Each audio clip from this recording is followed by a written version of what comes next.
যেহেতু আজান পড়ে গেছে কাজে এখন আর দীর্ঘ বক্তব্য দেওয়ার সুযোগ নাই। জাস্ট শেষ কথা হচ্ছে আমাদের সকল রাজনৈতিক দলের নেতৃবৃন্দের উদ্দেশ্যেই আমরা বলতে চাই, অসংখ্য নিরীহ নিরপরাধ মানুষের রক্ত এবং ত্যাগের বিনিময়ে আমরা আজকের এই পরিবর্তিত বাংলাদেশ পেয়েছি।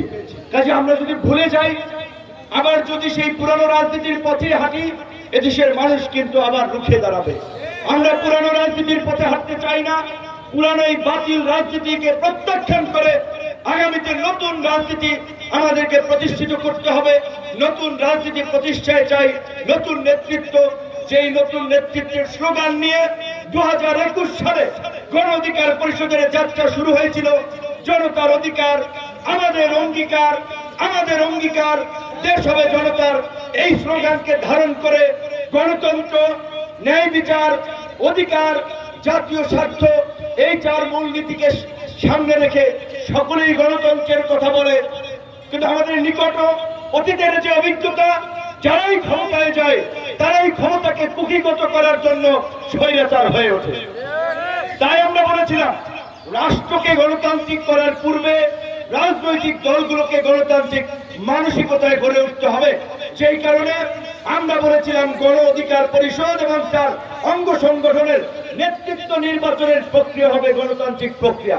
আপনারা দেখেছেন আমাদের অঙ্গ সংগঠন এবং দলে একেবারেই কাউন্সিলরদের ভোটে নেতৃত্ব নির্বাচিত হয়। এই দেশে আমরা যদি ন্যায় বিচার প্রতিষ্ঠা করতে পারি, ইনসাফ প্রতিষ্ঠা করতে পারি, সমাজে কোনো অন্যায়, অবিচার, লুটপাট, দুর্নীতি চলবে না। সেজন্য আমরা 2 নম্বরে ন্যায় বিচারকে আমাদের মূলনীতিতে অন্তর্ভুক্ত করেছি। আমরা অধিকারের কথা আমাদের 3 নম্বর মূলনীতিতে বলেছি, কারণ আমরা মনে করি এই দেশে মুসলমানদের পাশাপাশি অন্যান্য ধর্মাবলম্বী, অন্যান্য ক্ষুদ্র নৃতাত্ত্বিক গোষ্ঠী বাস করে। রাজনৈতিক দল হিসেবে সকলের অধিকারকে নিশ্চিত করা, সকলের অধিকার প্রতিষ্ঠা করাই আমাদের অঙ্গীকার। সেই কারণে 3 নম্বরের অধিকারকে আমাদের মূল নীতিতে অন্তর্ভুক্ত করেছি। এই দেশে যারাই ক্ষমতায় থেকেছে, কেউ ভারতের গোলামি করে, কেউ পাকিস্তানের গোলামি করে, কেউ মার্কিন পন্থী, কেউ চীন পন্থী, কিন্তু আমরা বারবার বলেছি কোন পন্থী হয়ে বাংলাদেশকে ঝুঁকিতে ফেলা যাবে না। বাংলাদেশের স্বাধীনতা, সার্বভৌমত্বকে হুমকির মুখে ফেলা যাবে না। বাংলাদেশের রাজনীতি করতে হলে বাংলাদেশের মানুষের স্বার্থকে প্রাধান্য দিয়ে বাংলাদেশ পন্থী রাজনৈতিক দল হতে হবে। সেই কারণে আমরা 4 নম্বর মূলনীতিতে আমাদের দেশের জাতীয় স্বার্থকে প্রাধান্য দিয়েছি।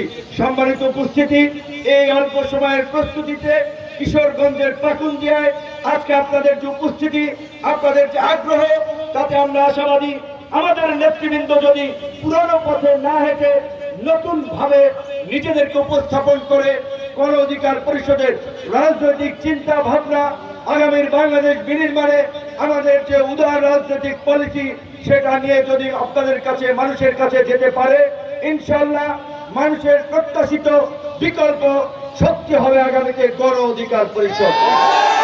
জনতার অধিকার আমাদের অঙ্গীকার, আমাদের অঙ্গীকার দেশ হবে জনতার। আসসালামু আলাইকুম।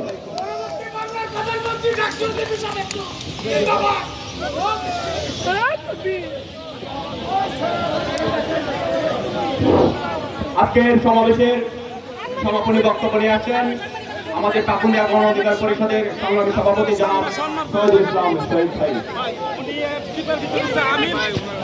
আজকের সমাবেশে যারা উপস্থিত হয়েছেন সকলকে ধন্যবাদ জানাচ্ছি। বিশেষ করে গণ অধিকার পরিষদের বিপ্লবী সভাপতি গোল ভাই ও রাশিদ সম্পাদক রাশিদ ভাইকে আমি আমার পাকুন্দিয়াবাসীর পক্ষ থেকে ধন্যবাদ জানাচ্ছি।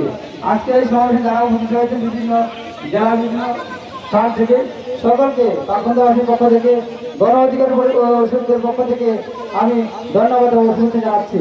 না আমাদের সময় হয়ে যাওয়ার কারণে আমার সংক্ষিপ্ত বক্তব্য এবং আজকের এই জনসভা, এই গণসমাবেশ এখানে সমাপ্তি ঘোষণা করলাম। ধন্যবাদ সবাইকে। আসসালামু আলাইকুম।